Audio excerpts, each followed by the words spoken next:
All right, let's get to it. A lot to get to. Obviously, a great weekend of basketball to watch. But Richie, we made it. I mean, it felt like baseball season was so far away for so long. It's this week. Opening day is on Thursday this week. Phillies baseball is back. They're going to be coming north. The team's going to be moving up. And we got a lot to talk about. We had a weekend of some news, so to speak. It feels good, and everything's timing up the right way. Like Bryce is timing up physically the right way, which is dream come true, but also sigh of relief. The back isn't quite the issue that some thought it would be. Hey, he swings hard. The back's tight. It's what happens. And I'm positive it's something similar to what happened to everyone first month of camp, depending on how you go at it.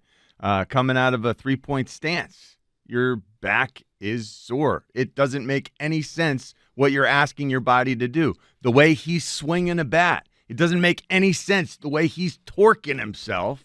It's just going to take a little while for him to, get accustomed to it. He is almost there, and this team, this calendar, is right smack dab as there as it gets. Yeah, arguably, like a lot of news this weekend, we're going to get into it now, but arguably Bryce Harper just being back and no pun intended, is the best news that we could have gotten from the weekend. No one was freaking out about it, but still, you miss time with the back. The season's coming up. It starts to get a little nerve-wracking.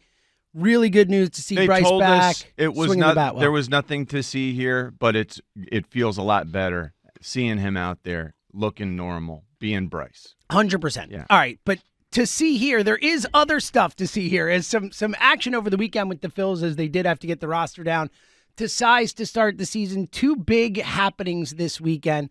We'll start with the hitting side of things, then we'll move to the pitching side of things. But it looks like, we've talked so much about it, but it looks like Johan Rojas not only will make the team, Todd Zalecki reporting he will be the starting opening day center fielder for the Phillies. Now, we had thought that it was a Pache or Rojas thing. It looks like, as of now, assuming they don't make a move for a left-handed bat or something before the season starts, it looks like both Pache and Rojas will make the team, but Rojas, the reported starting center fielder. Jake Cave traded for the famous cash, Cave for cash. You get some cash back sent to the Rockies. Richie, your thoughts on the decision to move away from Cave, to put Rojas on the roster, and to start him out in center field to start the season? I love Rojas and Pache. I love the defense that they bring. Comparatively speaking, it's just a different Phillies team with them out there running things down. I appreciate that. I love that this makes us just infinitely better. We're proud that we're going to run things down. Like, center field is no longer a void as it had been in previous incarnations of these Phillies teams, where it's like, holy cow, feels like we've got double-digit center fielders rolling through there, and none of them are capable. Now we've got guys who are truly elite athletes. Rojas can run them down, man. Now, the offense has needed work. I was surprised that Pache is taking a seat to Rojas after it's all said and done, because I thought Pache outplayed him. Well, there's no question. Offensively, at least, he outplayed him. Yeah, and with the defense being close, I thought it was Pache's center field job. But, man, good for Rojas. It feels like Pache's sort of waiting in the wings. He's going to be there when things get dicey. Rojas, if things they're both so qualified as defenders. If things go a little dry at the plate for either or, I think that this is a group that they feel comfortable rolling either one in at this point. And that's not extremely comfortable, but it's good enough for the nine spot. And I expect that they'll both continue to get better. But again, I was surprised Pache didn't win that job. It speaks to how great Rojas is as a defender. But they are both outstanding defenders. I feel very comfortable with either of them out there. I think Pache can be there if Rojas struggles too much to that nth degree, like we saw in the postseason, where it's just like, man, we can't have him up there. He needs a break. and here's Pache. He can do that. He can step in. I feel good about where we sit in center field, which is something I have not felt in a long time. Yeah, look, I was torn about it, whether I would, I thought Pache outplayed him, and it made sense to me to start the season with him. But look, I thought that it goes back to when we had Dave Dombrowski on, the answer he gave us about, does he need minor league at bats every day or stay in the majors? I thought that was fascinating, where he's like, I don't think minor league at bats are essentially what he said are as valuable as you think they are because of the level of talent there.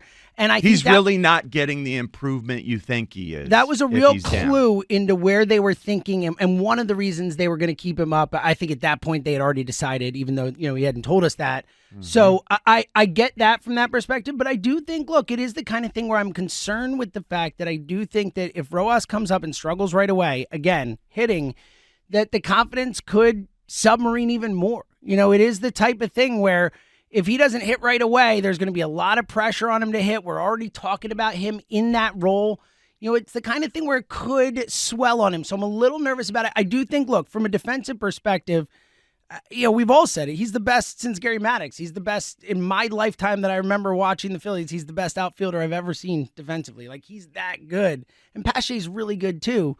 But it is a concern. We saw how it came through at the end of last season, how it mattered in the playoffs. Now, you could say, all right, we'll just pinch hit for them when those situations come up, and that is a viable strategy. But this is a risky decision by the Phillies for a team that's going to win the World Series. They're putting a guy in center field who needs to develop. That is what they're doing. They're putting him up there to develop at the major league level with the bat. And Richie, that is you don't see teams that are going for it do that often. You're right. He needs to develop, and in the wings is waiting another defender who needs to develop. Let's be honest. One's a short thing, which makes the Rojas thing isn't perfect either. I think if they had someone who they felt more confident about offensively, who was as good as Pache defensively, I think they probably would have gone that route. But when you look at, it's not like Pache's had a better spring, but it's not like he is a automatic, much better hitter than Rojas. Well, I liked what I saw a lot. We'll see. We'll see how it shakes out during the season too, and who can stay healthy, who can keep doing what they're doing defensively. What's the split in your mind? How often do we see Pache take a step in there? It's a great question. I think we'll see some days where they're going against righties where they'll put Marsh in center and Merrifield in left, and neither of those two guys will play.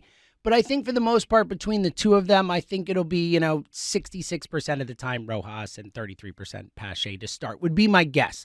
All right, one other thing. So if you want to get on that, 215-592-9494, the Phillies making a mistake starting the season with Rojas at center field. We know we've had a lot of reaction, a lot of people who feel like it was a mistake prior to the weekend. Do you still feel that way after the Phillies have gone that way? The other big news of the weekend, and it opens up a whole nother can of worms. Yesterday, Taijuan Walker leaves his bullpen session, said there is an issue in his shoulder, some discomfort. Obviously, we've had our own issues with Taijuan in the spring, and is he in shape, and this and that, and the rough outing the other day, and now this. Phillies are going to shut him down for 5 days. We'll see how this goes. It's never good to hear discomfort in a shoulder, especially for someone who seemed like he was a little behind to start. Richie, where are you at with this? Obviously, the first thing every Phillies fan thought when they see it is, all right, go get Jordan Montgomery. Yes. What do you think? This year, it's crazy that, Boris's guys, we're still sitting there. There's one who's still sitting there. Montgomery is still available, and it just so happens we could really use him right now. We need another starting pitcher. Taijuan is hurt. And by the way, Taijuan, who is our fourth starter as it stands, did not look good. I don't feel, I feel like every year it's a slow start, but this year it was so much worse than that. And then he says after the fact, hey, guys, my shoulder's not right. My shoulder. He's a starting pitcher. It's his right shoulder, no guys. Big deal there, right? Yeah. It's like there's a starting pitcher available, Jordan Montgomery. Our starting pitcher, the fourth one, is hurt. Let's do the obvious. Holy cow. Spencer Turnbull, he can hold down the fort, but Spencer Turnbull was going to be the long reliever. the sixth starter thing, it feels good having that luxury, but then when a guy gets hurt, you dive down, you need to go get another starter. I'd prefer to view this as the stars have aligned to tell us that, Taijuan's not good enough. A la, hey, the shoulder, just not good enough. And there's a guy sitting out there who is, Jordan Montgomery. Fate has filled us in on Taijuan's shoulder in the nick of time. Let's go get this fixed. And we can very easily do that. Yes, it's spendy, but we can fix it with some money. Jordan Montgomery can be a starter for the Phillies. Boom, let's do it. I love the way you put it. It does feel like it's kind of like we've talked about Jordan Montgomery all off season. Oh, sign him, the whole Harper comments, and then all of a sudden it's just like, all right, you don't want to sign him? Bang! We're going to force you to sign him. Like, this is how fate will play. The Cosmos told us. Yeah, so it is a fascinating spot. Now, there has been a really, the Phillies have talked about saving the powder, and we're going to in a moment after the break, we're going to play you some Dave Dombrowski audio. We spoke to him 6 days ago, and he was very firm in their pretty set thing. Now, obviously, something has changed since then, but, they talked about saving the powder, maybe trading for someone at the deadline. That is something that can make sense. But to your point, Spencer Turnbull, who I like as a depth guy, has had major injury issues, is still working his way back from Tommy John, and you're putting a lot on his shoulders. In addition to the fact that it's not like, I can just assume Taijuan will be fine in a couple weeks and we're good. I have no idea if Taijuan's going to pitch this year. Like, I don't trust that guy for anything. Mm-hmm. But at the same time, then it does hamstring them where if they do sign Montgomery now, it means they're probably not going to be able to make a big move at the deadline. Plus, you sign Montgomery now. It takes him a little time to come in, get into shape. There's a lot of questions with this. 215-592-9494. Is it as easy as Richie says? Do you just sign Jordan Montgomery? Taijuan went down. Let's go. Or is it a little more nuanced? Do you think maybe you try and ride it out with Turnbull, maybe make a trade or definitely make a trade at the deadline if it doesn't work out? 215-592-9494. Phillies baseball this week. We are 4 days away from opening day right on this station. Where are you at with the Phillies right now after a big weekend of action? The Rojas thing, the Taijuan injury. 215-592-9494. A lot to get to today. We'll talk to Elliott Shore-Parks from the owners' meetings in Florida at 8:30 today, plus your calls. And also coming up next, we'll tell you how you can win a chance to come see the aforementioned Phillies next week with us. That's coming up next as well. It's the morning show. Don't go anywhere.